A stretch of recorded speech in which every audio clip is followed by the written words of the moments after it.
आपका खैर मकदम है 4 टीवी न्यूज़ में। मैं हूं खुर्शीद आलम। आज हम बात करेंगे सरकारी Urdu school number 1 Jamia Masjid road दौलत कोठी। ये स्कूल काफ़ी पुरानी स्कूल्स है और यहाँ पर कई बच्चे अब एडमिशन ले चुके हैं और काफ़ी तादाद यहाँ पर है। और एक विशाल सरकारी स्कूल जो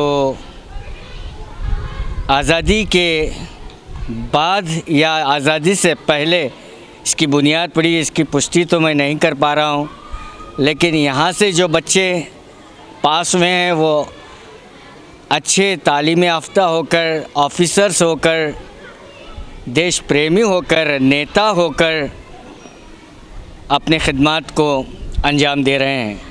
आज इस उर्दू स्कूल की इमारत को जब हम देखते हैं, क्लासरूम्स को जब हम देखते हैं, तो बहुत दुख होता है कि विकास किसकी तरफ जा रहा है। जो बुनियादी हक है बच्चों को तालीम देना, सरकार का ये पहली प्राथमिकता है। और इस स्कूल की जो वो हालत आप देख सकते हैं, कमरे जो देख सकते हैं, काफ़ी खस्ता हालत में हैं और गिरने की कगार पर हैं।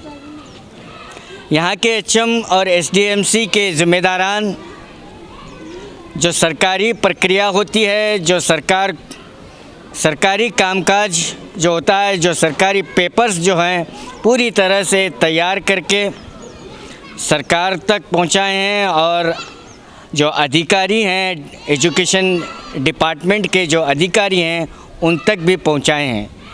तो मैं आपको बता सकता हूं कि स्कूल में बॉयज़ स्कूल भी है और गर्ल्स स्कूल भी है। तो हम आपको वो नज़ारा दिखाएंगे, क्लासरूम का नज़ारा दिखाएंगे और बिल्डिंग का नज़ारा दिखाएंगे कि इतनी खस्ता हालत है, कब ये बिल्डिंग गिरती है, कब ये स्लैब गिरता है और इसकी चपेट में कब कौन सा तालिब इल्म आता है, ये तो वक्त ही बताएगा। तो सबसे पहले मैं इस क्लासरूम को आपको बताना चाहूँगा। ये क्लासरूम के फ़र्श को देखिए, ये जो मलबा गिरा हुआ है, ये मलबा देखिए यहाँ पर जो गिरा हुआ है क्लासरूम में, ये मलबा जो है ऊपर छत से गिरा हुआ है। ऊपर छत की तरफ मैं दिखाना चाहूँगा, स्लैब है, ये क्लासरूम है और ये स्लैब जो है गल कर नीचे की तरफ गिर रहा है। अगर उस वक्त यहाँ पर बच्चे होते तो आप अंदाज़ा लगाएं क्या हो सकता था। तो आप इस तरफ भी देखेंगे, अगर पूरा स्लैब अगर आप देखेंगे तो पूरी तरह से गलकर गिरने की कगार पर है। सरकार एजुकेशन डिपार्टमेंट को कई मर्तबा जो लिखित रूप में अर्जी दी गई है और इसकी जानकारी देते ही आ रहे हैं। यहाँ के एचएम के कहने के मुताबिक, एसडीएमसी के मेंबरान के कहने के मुताबिक हर महीने में, हर 2 महीने में, हर 3 महीने में इस बिल्डिंग की सिचुएशन को, इस इमारत की सिचुएशन के हालात से आगाही जो महकमा तालीम को बाकायदा दी जा रही है, इसमें कोई दो राय नहीं है। फिर भी इस स्कूल को अनदेखा किया जा रहा है। तो मैं आपको बता दूं कि ये एक बहुत ही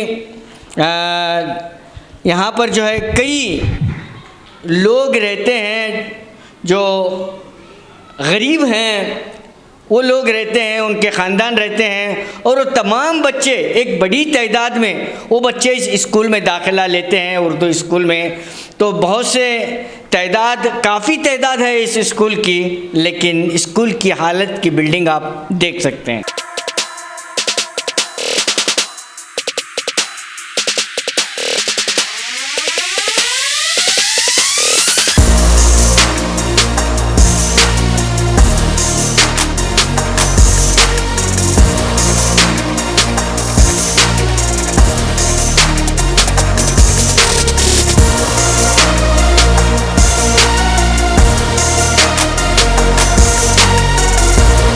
तो इस कंपाउंड में, इस कैंपस में जो उर्दू स्कूल फॉर बॉयज़ और उर्दू स्कूल फॉर गर्ल्स, तो यहाँ पर दोनों क्लासेस चलती हैं।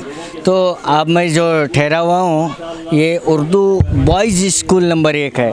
तो यहाँ पर आप देख सकते हैं ये जो छज्जा है इसकी पूरा गल कर नीचे की तरफ गिर रहा है और ये स्कूल के जो बच्चे हैं यहीं पर घूमते हैं, यहीं से चलता है।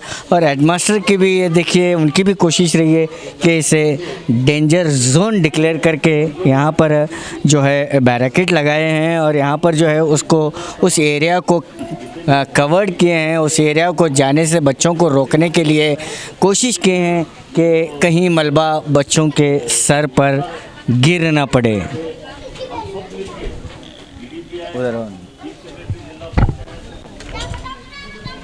तो ये क्लासरूम है, क्लासरूम में बच्चे बैठे हुए हैं जो हमारे देश का भविष्य जिसे हम कहते हैं। लेकिन अब बच्चों के सर पर अगर आप मैं कैमरा बताऊं कि यहाँ पर भी देखिए जो स्लैब पूरी तरह से जो डेंजर जोन पर है, गिरने की कगार पर है। और मैं यहाँ आपको बता दूं कि इस क्लासरूम की जो दीवार है वो पूरी तरह से जॉइंट उसका निकला हुआ है और क्रैक हुई है, पूरी तरह से क्रैक हुई है। और यहाँ पर आप देख सकते हैं। तो ऐसे हालत में मैं उधर भी बताऊंगा कि उस खिड़की के छज्जे पर भी आप देख सकते हैं कि इस क्लासरूम का क्या हाल है। और यहीं पर बच्चे बैठे हुए हैं और क्लासेस शुरू हैं। इन मासूम बच्चों के सर पर अगर ये मलबा गिरता तो इसका ज़िम्मेदार कौन होता? क्योंकि एचएम की जानकारी के मुताबिक बहुत से कई मर्तबा जो है सरकार को इसकी जानकारी दी है और एजुकेशन डिपार्टमेंट को जानकारी दी है। तो आप देख सकते हैं कि ये छोटे छोटे जो मासूम बच्चे हैं, अगर ये मलबा इनके ऊपर गिर भी सकता है, कभी भी गिर सकता है। इतनी डेंजर हालत में ये सरकारी उर्दू स्कूल की ये बिल्डिंग है। तो जब हम क्लासरूम में बैठे तो ये बच्चे जो है पूरी तरह से अपनी पढ़ाई में मशगूल थे। जब हमने उनसे बात करने की कोशिश की तो वो बता रहे हैं कि हमें कभी कभी डर लगता है। तो बच्चे आपका नाम क्या है बेटा? मोहम्मद जैद। तो रोज़ाना यहाँ पढ़ाई करते हैं? तो ये गिरते रहता है ऐसा से? हाँ। क्या होता? तकलीफ़ होती और डर लगता। और ये बना करके ये बनाना है, बिल्डिंग बनाना है। फिर भी तकलीफ से हम यहीं पे पढ़ते हैं। तो डर लगता है कब पढ़ती क्या पढ़ती करते? हाँ लगता है। कब गिरी थी इससे पहले? ये दोपहर में गिरी थी जब मैं जाते ना खाना खाने, जब मेरे सर पे गिरी थी। सर पे गिरी थी? हाँ। कौन आया था? नहीं, जरा आया था। जरा कौन आया था? हाँ। तो यहाँ पर घूमने बैठकर पढ़ाई करने डर लगता है? हाँ लगता है डर। क्या करना चाहिए अब वो बनाना चाहिए, सरकार को बनाना चाहिए। सरकार को स्कूल बनाना चाहिए। हाँ बोलो। अपना पढ़ने के लिए साल बनाना चाहिए। वो दीवार पड़ेगी तो इल्म हासिल करने के लिए बनाना चाहिए। इन मासूम बच्चों की यही एक गुहार है, सरकार से है और महकमा तालीम से है, एजुकेशन डिपार्टमेंट से है। यानी हर वक्त उनके दिल में एक डर सा होता है कि कब स्कूल गिरती है, कब सर पर गिरती है, ये इन्हें पता नहीं है। लेकिन आप इसके कॉलम को आप देख सकते हैं, यहाँ पर पूरी तरह से गल चुका है। तो इसी छत के नीचे इन तमाम बच्चे ठहरे हुए हैं। इस कॉलम को हम अगर आपको दिखाएंगे, ये पूरा जो कंक्रीट चला गया है, सिर्फ ढांचा यहाँ पर रुका हुआ है। तो आप देख सकते हैं यहाँ पर क्या हालत। अगर ये स्लैब गिरता है, ये बच्चों को अगर कुछ होता है तो इसका जिम्मेदार कौन होगा, ये एक बड़ा सवाल बना हुआ है। बच्चों आप लोग यहाँ ठहरते हैं, यहीं पर सीखते हैं? हाँ सर। हाँ सर। क्या बोलना चाहते हैं? क्या बोलना चाहते हैं? सरकार से यही विनती है कि हमारी स्कूल बनाने मदद करे।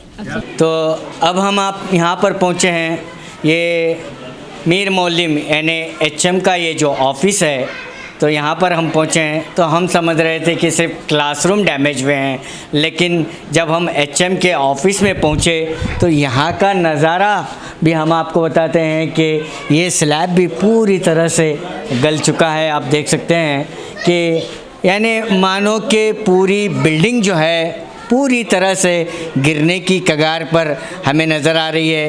यानी क्लासरूम हो, चाहे वो स्टाफ रूम हो या कोई भी HM का ऑफिस तक हो, पूरी तरह से गिरने की कगार पर है। यानी पूरी तरह से बच्चों की ज़िंदगी यहाँ पर दाव पर लग चुकी है। और अब तक जो है HM की भी पूरी कोशिश रही है कि महकमा तालीम को उनकी पूरी जानकारी दी है और नगर शासक और संसद यहाँ तक के तमाम को जो है उन्होंने जानकारी दी है। उनके पास राइटिंग में भी है, वो बता रहे थे, लेकिन अब तक इस पर कोई कार्रवाई नहीं हुई है। यानी कार्रवाई करते करते इतनी देर न हो जाए कि कहीं कोई हादसा ना हो। ये भी एक क्लासरूम है। जरा मैं कैमरामैन से कहूँगा कि इस क्लासरूम की फर्श और अर्श दोनों दिखाएं।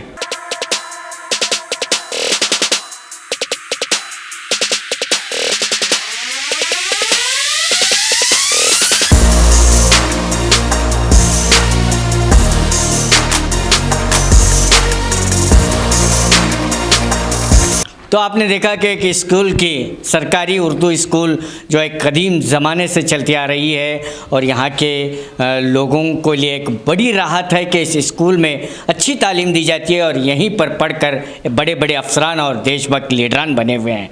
तो मैं हमारे साथ जुड़े हैं यहाँ के SDMC के मेंबर सैयद आफ्ताब कादरी इनामदार साहब। सर, इस बिल्डिंग को डिपार्टमेंट की तरफ से या इंजीनियर की ओर से अनफिट करार दिया गया है, लेकिन फिर भी यहाँ पर क्लासेस चल रही है। अगर कुछ होता, कुछ बच्चों को अगर कुछ हो जाता है तो इसके जिम्मेदार कौन होगा? SDMC होगी, हेडमास्टर होगा, डिपार्टमेंट होगा? गुज़िश्ता 4 साल से SDMC के ज़िम्मेदार और तमाम क्या है जितने भी पेरेंट्स हैं वो सब मिलके क्या है DDPI के पास गए। DDPI को क्या है इस हालत को हमने दिखाया। DDPI साहब 1-2-3 बार घुमाने के बाद में क्या है एक PWD को क्या है लेटर दे। PWD वालों ने इस स्कूल को अनफिट सर्टिफिकेट दिया। डिमोलिश के लिए क्या है डिमोलिश करना है, बच्चों का इसमें रिस्क है बोल के क्या है सर्टिफिकेट दिया। सर्टिफिकेट देने के बाद में क्या है DDPI वो रिपोर्ट के ऊपर जो है बेंगलोर को क्या है वहाँ कमिश्नर ऑफिस को क्या है प्रपोज़ल भेजा है। प्रपोज़ल भेज के क्या है आज 1.5 साल हो गया। 1.5 साल से हम हमेशा DDPI से क्या है हमारे पटेल सर जो हेडमास्टर हैं उनके ज़रिए क्या है दबाव डाल रहे हैं, लेकिन हमें आज तक भी क्या है कोई फ़ंड इस रिपेयर के लिए या डिमोलिशन के लिए क्या है नहीं दिया गया।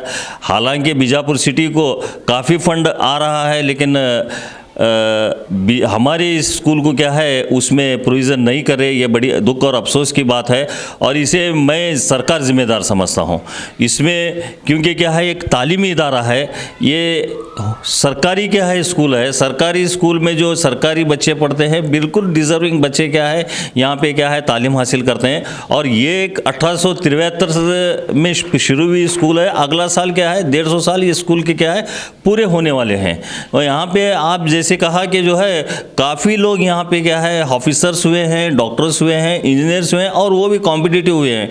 आज सिर्फ कर्नाटक स्टेट में ही नहीं, मुल्क में ही, हिंदुस्तान मुल्क में ही नहीं बल्कि पूरी दुनिया में कई जगह अमेरिका, कनाडा, गल्फ़ कंट्रीज़ में क्या है अच्छे होते पे और कॉम्पिटिटिव क्या है लोग हैं जिनकी बुनियादी तालीम क्या है इस उर्दू स्कूल नंबर 1 से हुई है। मुझे बहुत बड़ा फ़ख्र है इस स्कूल के ऊपर, लेकिन अफसोस ये है कि जो है यहाँ पे हमें एक बेइंसाफ़ी हो रही है। इसलिए क्या है आपके ज़रिए हुकूमत और DDPI को मेरी एक दरख्वास्त है कि जो है जल्द से जल्द इस स्कूल को क्या है जो भी गवर्नमेंट रिपोर्ट्स हैं इसमें हमें लोकल MP ने अपना लेटर दिया है, लोकल MLA ने हमें लेटर दिया है, एजुकेशन के जो कंसर्न क्या है MLC हैं अरुण शाहपुर साहब में उन्होंने भी लेटर दिया है। बहुत सारे लोग क्या है इसे हमें अपना एक सपोर्ट भी दिए हैं। ऐसे नहीं पता नहीं सरकार में क्या है क्या हो रहा है, इसलिए क्या है ये इसकी दोष पूरा सरकार का है।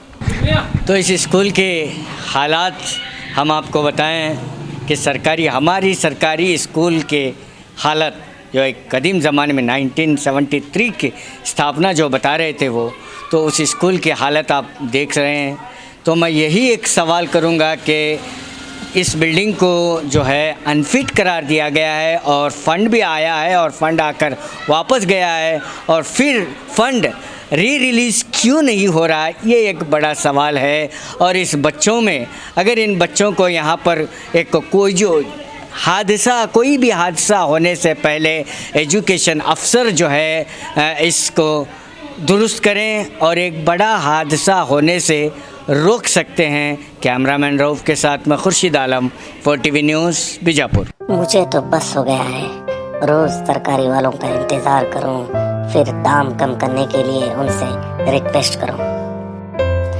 अरे दीदी, अब बिगोज़ है ना, वो भी बेस्ट क्वालिटी के साथ, अच्छे डिस्काउंट के साथ, 30 मिनट में आपके घर तक। सच में? जी हाँ। क्या नाम बताया आपका? बिगोज़। अभी डाउनलोड करो और घर बैठे जो चाहे वो मंगाओ।